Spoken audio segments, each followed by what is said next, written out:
پیدا ہونی چاہیے. مگر جب کسی انسان کے پاس علم آتا ہے تو یہ اپنے علم کے ذریعے متبدل ہوتا ہے. کوئی اچھا ہنر آ جاتا ہے تو اس کے ذریعے متبدل ہوتا ہے. کوئی چیز بنا لیتا ہے اس کو متبدل ہوتا ہے. اچھی فصاحت اور بلاغت بولتا ہے تو اس کو متبدل ہو جاتا ہے. بہترین طاقت اور قوت کا مالک بن جاتا ہے اس کو تکبر آ جاتا ہے, اس کو گھمنڈ آ جاتا ہے. بہترین شہرت کا مالک بن جاتا ہے تو اس کو تکبر آ جاتا ہے. چاہے زمانے کی جہاں کی جتنی چیزیں اس کے پاس آتی ہیں وہ اس پر فخر کر کے اپنے اندر کبر پیدا کرتا ہے, غرور پیدا کرتا ہے, تکبر پیدا کرتا ہے.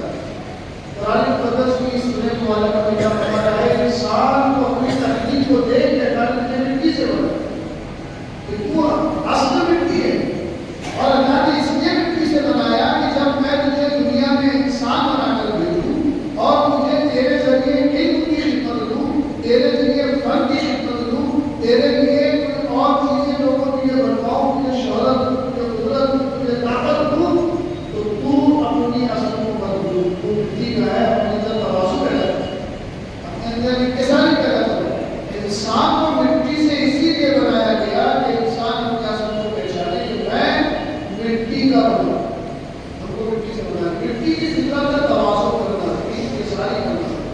1,94,24,000 ایکڑ کو دیکھیے, سب میں توازن تھی, انکساری تھی, محبت تھی, اچھی سے بات کرنے کا انداز تھا, اخلاق تھا. اسی طرح پر صحابہ چلے, ان میں بھی انکساری تھی, عاجزی تھی. اگر ان کے واقعات بتانا شروع کروں تو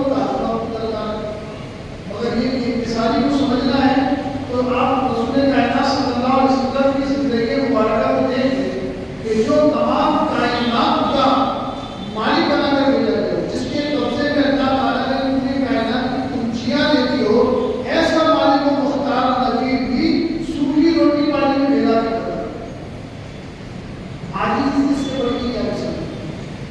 ایسا مالک و مختار نبی کہ جس کے مقدس میں اللہ تبارک و تعالیٰ نے چاند کے ٹوٹ جانے کی قدرت دی, سورج کے پلٹ جانے کی طاقت عطا کی. ایسا نبی اپنے گھر آئے, مہمان کی زندگی اپنے ہاتھ سے ہوتا ہے.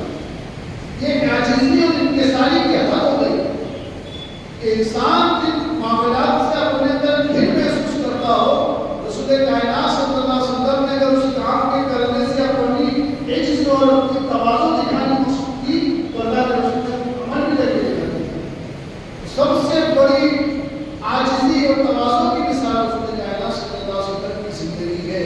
اب اس کے بعد کوئی بھی بادشاہ آ جائے, کوئی بھی عالم آ جائے, کوئی مفکر آ جائے, کوئی محدث آ جائے, کوئی بھی کسی بھی کوالٹی کا معلوم ہو, رسول کے بعد اس کی بات نہیں رہے. جب رسول کی بات ہوگی بات نہیں ہوگی. کسی کی مثال دینے کی ضرورت پیش ہی نہیں ہے کہ تمام عزت والوں سے بڑھ کے کس کی عزت اللہ نے دی, وہ رسول کائنات صلی اللہ علیہ وسلم نے اتنی عاجزی تھی, اتنی تواضع تھی کہ رسول کریم صلی اللہ علیہ وسلم نظر اٹھا کر چہرے پر نظریں ڈھک کر کسی سے بات نہیں کرتے, اپنی نظروں کو حیا کے ساتھ جھکا کر کسی کے سامنے بات کرتے تھے, اور ہر کسی سے مسکرا کر بات کرتے تھے. تواضع کا یہ حال ہے کہ ابو جہل جیسے غلیظ کافر بھی حضور پاک علیہ السلام کے ساتھ بدزبانی کرتے, مگر آقا تو جہاں صلی اللہ علیہ وسلم نگاہ کی اٹھائے مسکراتے پر ابو جہل جیسے کافر کو بھی جواب دیتے. یہ تواضع کی ہے. اللہ کے رسول صلی اللہ علیہ وسلم نے تواضع کرنے کی یہ تبلیغ کی ہے کہ ہم اور آپ کس بات کا گھمنڈ اپنے اندر رکھتے ہیں, کس چیز نے ہمیں ایک رعب پیدا کر دیا ہمارے اندر. کون سی ایسی بات ہے جس کے سبب ہمارے اندر غرور ہے, تکبر آتا ہے, ہم اگلے سے بات کرنے کے لیے اسے اپنی حیثیت نہیں سمجھتے ہیں, اپنے پاس بٹھانے کے لیے اسے اپنی حیثیت نہیں جانتے ہیں. یہ کون سی چیز ہے؟ ان چیزوں کے ذریعے ہم تکبر ہوتے ہیں جو ہمارے پاس چلی جانے والی, جو ہمارے پاس ٹکنے والی نہیں ہے. آج آپ کے پاس نہیں رہے گا, آپ چلے جائیں گے. آج آپ کے پاس دولت ہے, نہیں رہے گی, آپ کے پاس دولت دوسروں کے پاس چلی جائے گی. آج آپ کے پاس اقتدار ہے, کل نہیں رہے گا, دوسروں کے پاس چلے جائے گا. آج حسن ہے وہ آپ کو چھین لے گا, آج قوت ہے تو کوئی آپ کی طاقت چھین لے گا. کس چیز پر ہمیں زور ہے, کس چیز پر ہم تکبر کر رہے ہیں؟ متکبر انسان نہ دنیا میں کامیاب ہے نہ آخرت میں کامیاب ہے. اسی لیے سورہ نام یہ دعوت دے رہی ہے کہ اے لوگوں چاہے کتنی خوبیوں کے مالک ہو جاؤ، اقتدار آ جائے، اختیار آ جائے، شہرت آ جائے، علم آ جائے، دولت آ جائے، مگر اپنے مزاج میں نرمی رکھو، اپنے اندر عاجزی رکھو، اپنے اندر انکساری تواضع رکھو، اس لیے کہ اللہ تعالیٰ نے مٹی سے بنایا، جو پانی مٹی ہوتی ہے اس سے اللہ تعالیٰ نے بنایا، اور انسان کی تخلیق مٹی سے اسی لیے کی گئی۔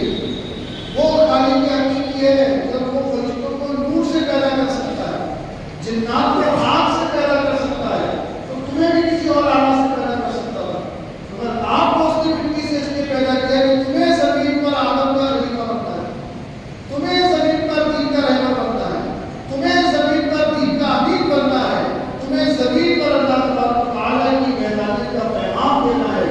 اس کی یہ توازن انتہائی ضروری ہے، بغیر توازن کے کام چلے گا۔ اس لیے انسان تجھے مٹی سے اللہ نے اس لیے بنایا کہ تو اپنے اندر توازن پیدا کر، انکساری پیدا کر۔ میں نے جب آپ سے کہا کہ جب کوئی چیز اپنی اصل پر رہتی ہے تو اس کا وقار رہتا ہے، اس کی عزت ہوتی ہے، اور وہ اپنے اصل پر نہیں رہتی تو ظاہر اس کی عزت نہیں ہوتی۔ آپ کو اللہ نے توازن کے لیے پیدا کیا، آپ کی فطرت میں توازن ہے، مگر آپ کے اندر گھمنڈ آ گیا، تکبر آ گیا، تو پھر اب آپ کی کوئی حیثیت نہیں اللہ کے پاس، اللہ نے آپ کو توازن کی ضرورت ہے۔ اگر اسی اقتدار پر آپ توازن کے ساتھ کر رہے ہیں، آپ عدل کریں توازن کے ساتھ، تو آپ کی عزت بھی برقرار رہے گی، آپ کا منصب بھی برقرار رہے گا، اور اس کے قیامت کو بیان کیا بعض اسی طرح کو ہو جائیں گے۔ قرآن کہتا ہے کہ انسان جو اللہ تعالیٰ نے مٹی سے بنایا ہے تاکہ وہ توازن کے اندر پیدا کرے۔ اس کے بعد اللہ نے اس آیت میں بیان کر دی کہ تمہیں بنایا کب تک کے بنا دیا اللہ نے، مگر کیا تم ہمیشہ رہو گے؟ کیا تمہاری حکمرانی ہمیشہ چلے گی؟ کیا تمہارے علم کا دبدبہ ہمیشہ رہے گا؟ کیا تمہاری یہ علم، کیا تمہاری یہ شہرت ہمیشہ رہے گی؟ کیا تمہارا یہ حسن و جمال ہمیشہ رہے گا؟ کیا تمہاری دولت ہمیشہ رہے گی؟ کیا اقتدار اختیار ہمیشہ رہے گا؟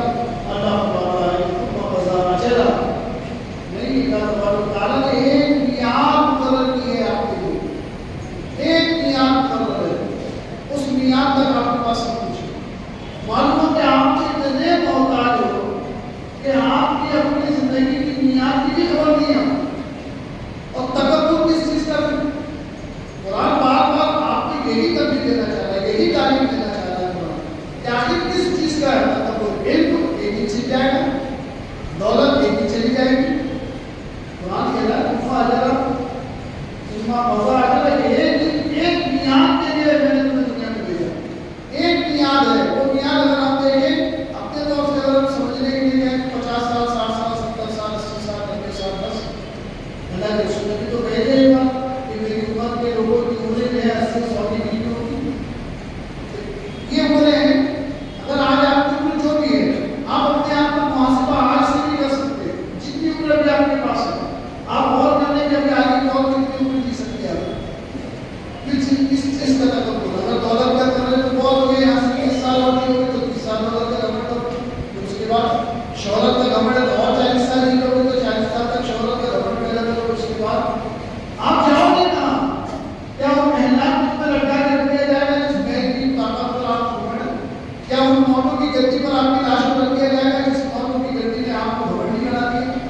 کیا انسان جس چیز کا متکبر ہے کیا وہ چیز مر جانے کے بعد اس کے پاس رہے گی، رکھی جا سکے کہ نہیں؟ وہ جائے گا کہاں؟ ایک سادہ سا کفن پہننے سے نہیں جائے گا۔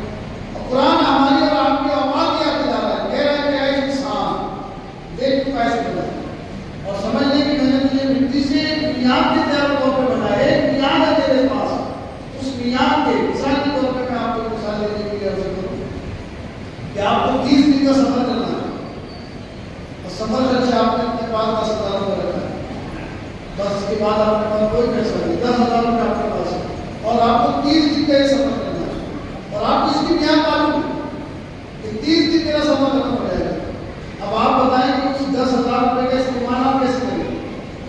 آپ کے پاس 10,000 روپیہ 30 دن تک چلانا ہے، آپ اس کا کیلکولیٹ جانے کی کیلکولیشن کریں کہ کیا کرنا پڑے گا، کیا ہے تاکہ میرا یہ 10,000 تک 30 دن تک چلے، کیونکہ میعاد معلوم ہے آپ کو پتا ہے کہ آپ کو 30 دن تک کے رہنا ہے، اور 30 دن میں آپ کو 10,000 روپے چلے گا، تو آپ اس کا باقاعدہ ایک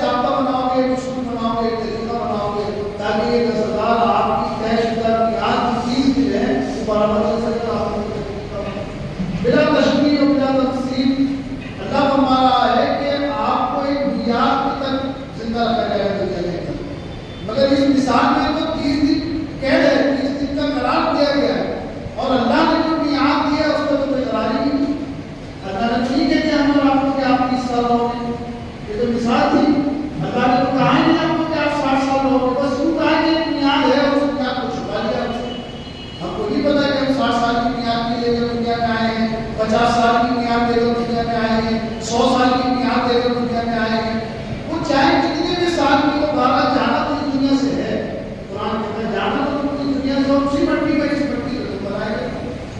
اور ہم بولتے ہوئے مٹی دیتے جو کہتے بھی یہی ہے نام رکھنا ہم نے تم کو اسی سے بنایا، وفیات میں تم نام رکھنا مومن آپ نہیں تو تم اسی سے تم بنائیں گے، مومن آپ تم کو تعلق اسی سے تم کو آپس میں کر دیا۔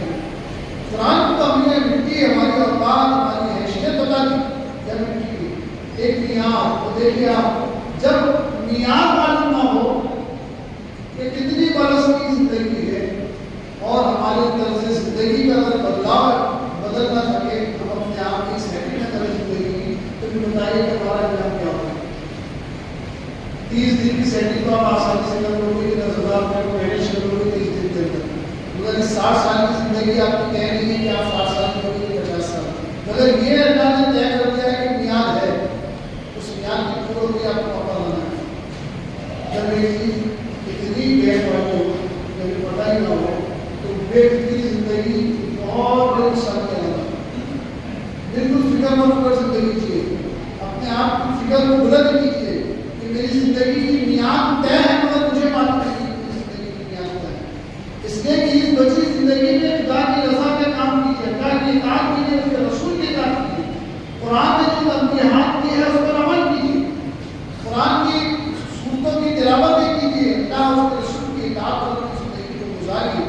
اللہ نے جو دولت دی ہے، جو مال دیا ہے، جو عزت دی ہے، جو حسن دیا ہے، جو طاقت دی ہے، جو قوت دی ہے، جو اختیار و اختلاف دیا ہے، اس سے انصاف کیجیے، محبوب خدا کو فائدہ پہنچائیے، اپنے لوگوں کے ساتھ مساوات قائم کیجیے، اپنے رشتہ داروں کے ساتھ محبتوں کے ساتھ رہیے، اپنے بچوں کی اچھی تعلیم و تربیت کیجیے، اپنے گھر میں ایک بہترین ماحول رکھیے، اپنے دوستوں کو اچھا دوست بنائیے، اپنے اچھے دوستوں کو چنیے، جو اللہ اس کے رسول کی یاد بنائے اسے اپنا دوست بنائیے، جو دنیا کی فکر میں مبتلا کر اسے اپنی زندگی سے دور کریے۔ اس لیے کہ آپ کی میعاد نہیں پتہ ہے آپ کو، آپ کسی ایسے کے ساتھ نکل جائیں دوستی میں جس نے آپ کو گمراہی کی بھرے میں ڈال کے ڈال کر آپ کی میعاد پوری ہو گئی، کیا کریں؟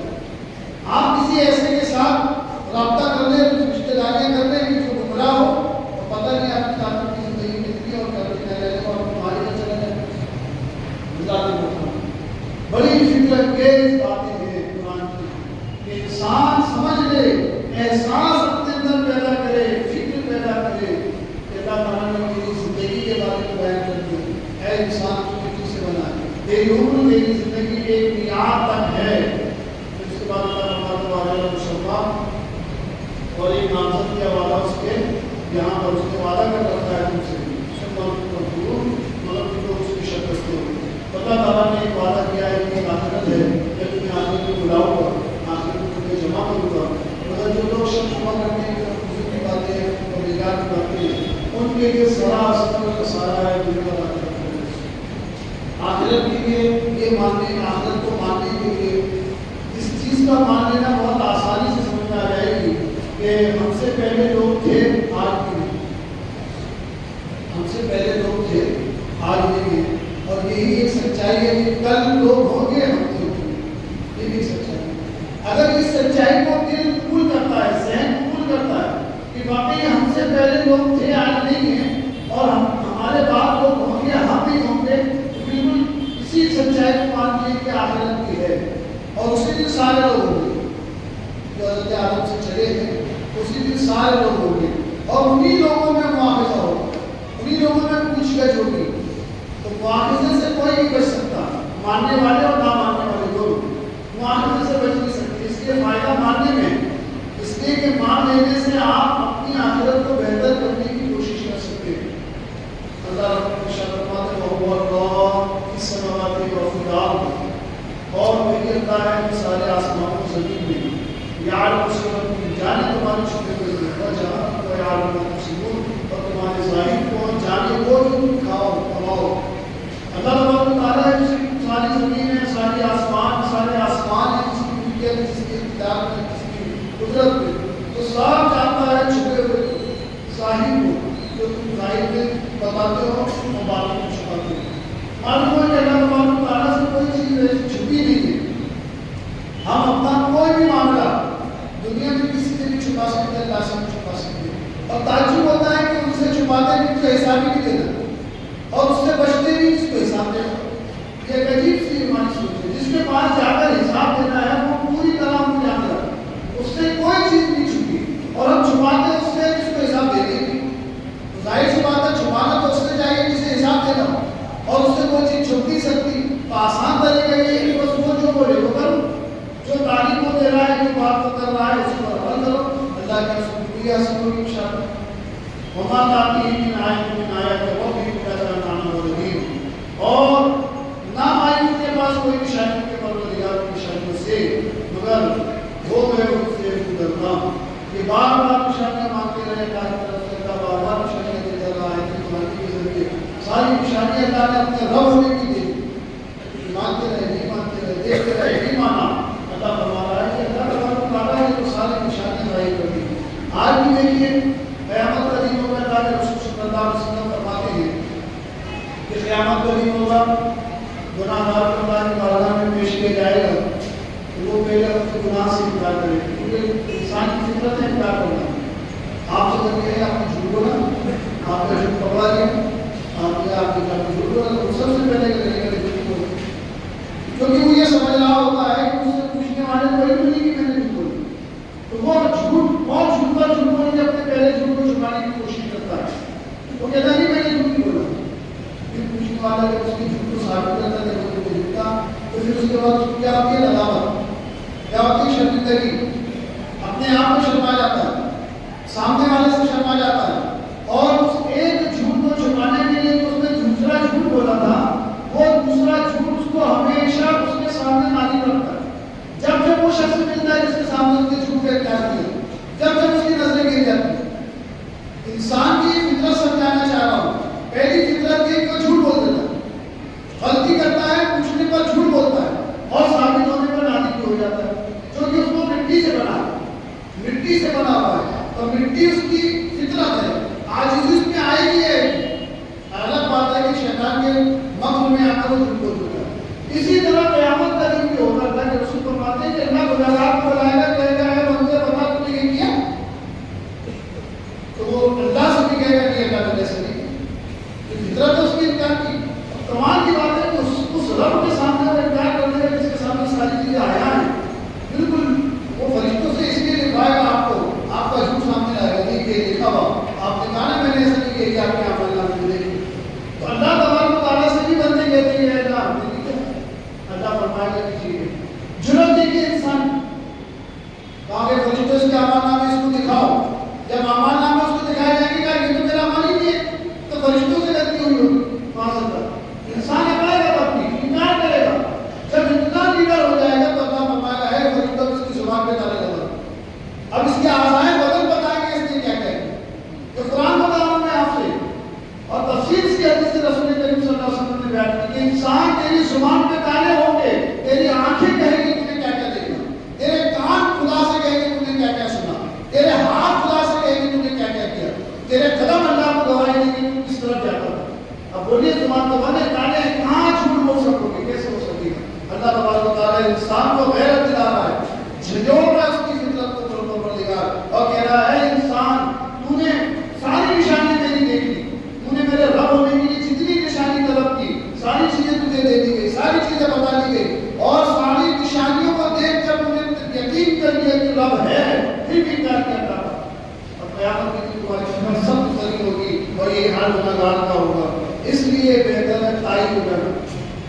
اللہ تعالیٰ بھی نہیں چاہتا کہ میرے بندے میرے سامنے شرمندہ ہو. اللہ بھی نہیں چاہتا کہ میرے بندے میرے روبرو ہوں, کیونکہ وہ جانتا ہے کتنی بھی چھپائیں گے میرے سامنے کچھ چھپنے والی نہیں ہے. اسی لیے اللہ تبارک و تعالیٰ نے جو آپ کی زندگی کی میعاد دی ہے نا, اسی میعاد میں اللہ نے توبہ کا دروازہ کھلا رکھا. آپ کو اس نے یوں ہی چھوڑ دیا اپنی رحمت سے. اگر اس نے اپنے غضب کی بشارت دی ہے تو بے شمار رحمت کے دروازے بھی کھول رکھے, آپ کے لیے توبہ کے دروازے دروازے کھلے ہیں. کل جھوٹ بولا تھا آج توبہ کر لو. کل بابا کو سکھا دیا تھا آج توبہ کر لو. کسی کے ساتھ غضب کر دیا تھا آج توبہ کر لو. کسی کے ساتھ ناجائز تم نے کسی کو ستایا تھا آج توبہ کر لو. نمازیں چھوڑ دی آج توبہ کر لو. اللہ سے دغا بازی کر دی, اس کی نافرمانیاں کی, آج توبہ کر لو. اس نے کھول رکھا ہے دروازہ توبہ کا, اور وہ اس کا فضل یہ ہے توبہ کا دروازہ ایسا کھولا ہے کہ آج اگر آپ توبہ کرو گے تو جو کل کچھ کر دیا ہے آپ کو سب مٹ جائے گا. یہ اس کی رحمت. قیامت کے دن اللہ تبارک و تعالیٰ بہت سخت طریقے سے بات کو سنائے گا. فقط كذبوا بالحق لما جاءهم, بے شک انہوں نے جھٹلایا ہم کو جب ان کے پاس ہم آیا. فسوف يأتيهم الله, تو جلد آ رہی ہے ان کے پاس خبریں ما كانوا به يستهزئون, جس سے ہنسی کر رہے تھے. نبی صلی اللہ علیہ وسلم انہیں اللہ کا ڈر دکھا رہے ہیں. نبی کریم صلی اللہ علیہ وسلم مشرکوں کو, کافروں کو بت پرستی کے انجام بتا رہے ہیں اور یہ ہنس رہے ہیں. ان کی عادت ہے, یہ ہنس رہے ہیں. سمجھ لیں یہ تو سب فضول کی باتیں ہیں. یہی کیفیت ہوتی ہے انسان کے جب وہ اپنے دین سے شروع ہوتا ہے, جب اپنے رسول کی تعلیمات سے شروع ہوتا ہے, جب اپنے اللہ کی تعلیم سے شروع ہوتا ہے, اپنے دین اور اپنے مذہب کی تعلیم سے شروع ہوتا ہے. یہی پھر اس کے ذہن میں ہوتی ہے کہ کیا ہونا ہے. سب باتیں ڈرانے کی, انسان نہیں ڈرتا اس کو نہیں سمجھ میں آ رہی ہوتی کہ میں جو کر رہا ہوں اس کے بارے میں اللہ پوچھے گی. آج ہمارے معاشرے کی جو ایک خرابی ہوگی اس پر آپ کے ساتھ بات کی ہے. معاشرے کی کوئی ایک خرابی ہو ہمارے اندر کہ جس پر ایک موضوع بنا کر آپ سے کلام کیا جائے کہ دیکھیے یہ خرابی ہے اس میں اور آپ نے تصدیق کر. خرابیوں سے بھرا پڑا ہے ہمارا معاشرہ. جہاں 10 بیماریاں ہوں اس کا کوئی ایک ہی علاج ہو جو سبھی 10 بیماریوں کو دور کرتا ہے, وہ اس کا قرآن کے اندر موجود ہے. تمام بیماریوں کی, تمام گناہوں کی, تمام تر مکر و فریب کا ایک علاج قرآن نے بیان کیا ہے.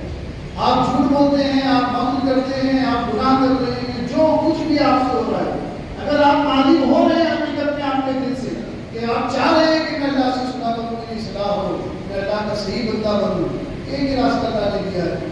قرآن کہتا ہے ان الصلاۃ تنہی عن الفحشاء والمنکر, بے شک تمام بے حیائی اور بری باتوں سے نماز روکتی ہے. تمام بری باتوں سے روکنے کے لیے نماز ہے. یہ روکی ہے آپ کو نماز سے اگر اس کو صحیح طرح سے پڑھا جائے. کیونکہ ہمارے بہت سے نمازی بھی ہیں کہ نماز کو پڑھتے ہیں برائیوں کے اندر سے نظر غائب نہیں نظر آتی. کیوں؟ کیونکہ نماز کو نماز طریقے سے نہیں پڑھتے. نماز کو خشوع اور خضوع کے ساتھ اگر پڑھی جائے تو قرآن کا ایک فیصلہ ہے ایک الصلاۃ تنہی عن الفحشاء والمنکر, بے شک نماز تمام بے حیائی اور بری باتوں سے روک لیتی ہے. یہ قرآن کا فیصلہ ہے. اگر آپ اپنے بچوں کو بہترین بنانا چاہتے ہیں تو انہیں نمازی بنائیے. اگر آپ اپنے محلے کو اچھا محلہ بنانا چاہتے ہیں تو محلے کے نوجوانوں کو نمازی بنائیے. اگر آپ اپنے خاندان کے باوقار خاندان بنانا چاہتے ہیں تو اپنے خاندان کے تمام مردوں اور عورتوں کو نمازی بنائیے. اس لیے کہ میں نہیں کہتا یہ بات, یہ قرآن کہتا ہے ان الصلاۃ تنہی عن الفحشاء والمنکر. کون سا ایسا گھر اور خاندان ہے جہاں خرافات نہیں ہے, جہاں لوگ بچوں سے پریشان نہیں ہیں ان کی عادتوں سے. اب یہ دن کو دیکھ لیجیے آپ, غیر مسلموں کے تہواروں میں ہمارے نوجوان بچے ملوث ہو جاتے ہیں, خوشی میں ملوث ہو جاتے ہیں, کہیں گے یا پھر مذاکرت کہیں گے یا پھر کوئی دلچسپی بڑھانے کے لیے کہیں گے. شامل ہوتے ہیں نہیں ہوتے ہمارے بچے. ہم سمجھا کے تھک جاتے ہیں, مانتے ہیں بچے. کیوں ہوتا ہے ایسا؟ اس لیے کہ نہ میں نمازی نہ ہمارے بچے نمازی. اگر ہم نمازی ہو جائیں, ہمارے بچے نمازی ہو جائیں تو انہیں آپ کو سمجھانے کی ضرورت نہیں کہ کافروں کا کام ہے. آپ اگر نمازی بن جائیں تو بچوں کو نمازی بنا دیں, انہیں یہ بتانے کی ضرورت نہیں ہوگی کہ یہ تہوار ہمارے نہیں ہے. مسلمان غیر مسلموں کی وہ نشانیاں اختیار کرنا جن سے ان کے کفر کی علامت ظاہر ہوتی ہو غلط ہے, جائز نہیں ہے. تو آپ اس طرح سے حرکتیں نوجوانوں میں کیوں ہوتی ہے؟ اس لیے کہ بیسیکلی ہم اپنے بچوں کو دین سے دور رکھے ہوئے, ہمارے بچوں کو نہیں معلوم, اس لیے کہ سیدھے ان کے اندھیروں سے بھرے ہوئے. نماز دلوں میں نور پیدا کرتی ہے, نماز دلوں میں اللہ تبارک و تعالیٰ کی محبت پیدا کرتی ہے. نماز انسان کے چہرے پر نور لاتی ہے, اس کے چہرے پر ایک طرح کا دبدبہ پیدا کرتی ہے, اس کے دل کو منور کرتی ہے, سینے سے کینے کو نکال دیتی ہے. اگر آپ نمازی نہیں بنیں گے, اپنے بچوں کو نمازی نہیں بنائیں گے تو معاشرے کو کوئی بھی کتنی بھی پلاننگ کر لیں آپ معاشرے کو بہتر نہیں کر سکتے. یہ نسخہ میری طرف سے نہیں ہے, قرآن کہتا ہے. آپ چاہے کتنی پنچایتیں کر لیں, کتنی میٹنگ کر لیں, گھر کے نوجوانوں کو بیٹھا کے سمجھا لیں, کتنے آگے کا نقصان بتا دیں, کتنی پیچھے کی نقصانات بتا دیں, کچھ بھی کر لیں, آپ معاشرے میں سدھار پیدا نہیں ہو سکتا اس وقت تک جب تک کہ آپ اور ہم سب مل کر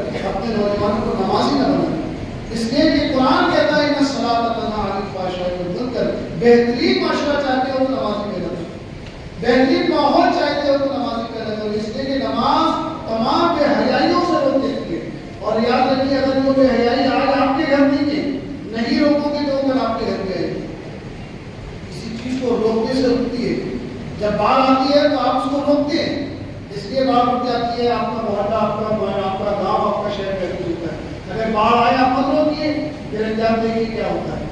جب باڑھ آتی ہے تو آپ روکیے مت، اس کو مان لگا کر آنے دیجیے باڑھ کو، پھر دیکھیے آپ کیا انجام ہوتا ہے۔ اس لیے یہ گناہوں کا باڑھ ہے، یہ غفلت کا باڑھ ہے، یہ جو باڑھ آ رہی ہے ہمارے نوجوانوں کے اندر، یہ ارتداد کی باڑھ ہے، یہ غفلت، یہ گمراہی، یہ بے دینی، یہ ہماری نسلوں کو کھا جائے گی۔ اس لیے اپنے اندر بیداری پیدا کیجیے اور ہر شخص اپنے اندر ایک ذمہ دار بن جائے کہ وہ اپنے گھر کا ضرور ذمہ دار ہے، کسی محلے کا ذمہ دار ہو نہ ہو، وہ مگر اپنے گھر کا ضرور ذمہ دار ہے۔ آپ کے گھر میں 5 لوگ رہتے ہیں، آپ کی بیوی بچے سمیت، تو آپ اپنے بیوی بچے سمیت کے 5 لوگ نمازی بن جائے گی۔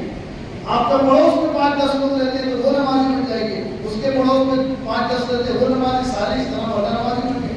مگر اس کے لیے ہمیں خود کو بیدار کرنی پڑے گی، ہمیں خود پہلے عمل کرنا پڑے گا۔ پہلے میں تو نمازی بن جاؤں پھر آپ نماز پڑھیے۔ بڑا مشہور واقعہ آپ لوگ سناتے رہتے ہیں اکثر کہ سیدنا بڑے پیر عالم کی دستگیر کی بارگاہ میں ایک بڑھیا آئی کہنے لگی میرا بچہ بہت کون کھاتا ہے، اس کو تاکید کی جائے گی کہ وہ زیادہ نہ کھایا کرے، پیٹ میں تکلیف ہو جائے گی، تو آپ نے کہا کر آنا۔ دوسرے دن بلایا کہ بیٹے کو نہیں کھانا چاہیے، اچھی بات نہیں ہے، زیادہ تو کھاؤ تو پیٹ میں پریشانی ہو جائے گی، بس اتنا سمجھا کے بھیج دیا۔ اب بڑھیا نے کہا اتنی بات سمجھانی تھی، گھر سمجھا دیتے، تو بہت سے بات نے فرمایا کہ کل تک میں نہیں کھاتا، اب اسے منع کرتا ہے تو پہلے میں تو رک جاؤں کہ بھائی پہلے میں وہ کھانے سے رک جاؤں پھر اس کو منع کروں۔ تو بزرگوں کی تعلیمات جب تک خود نہیں رکو گے دوسروں کو نہیں روکنا۔ اب آپ ہی نماز نہیں پڑھتے، آپ چاہو میرا بیٹا نمازی ہو جائے کیسے ہوگا؟ آپ کو نماز پڑھنا پڑے گا۔ آپ نماز پڑھیے، آپ کی بیوی نماز پڑھے گی، آپ کے بچے نماز پڑھیں گے، آپ کے گھر کے لوگ نماز پڑھیں گے، اور آپ کا گھر کا ماحول معاشرہ بہتر ہوگا۔ ورنہ یہ پھیلی ہوئی گمراہی جو پھیل رہی ہے ہماری دنیا کے اندر، جو ماحول بن رہا ہے گمراہی کا، یہ ایک بہت خطرناک حال ہے۔ یہ بارڈر کی شکل میں ہماری طرف کھینچ رہی ہے، ہمارے معاشرے کی طرف آ رہی ہے۔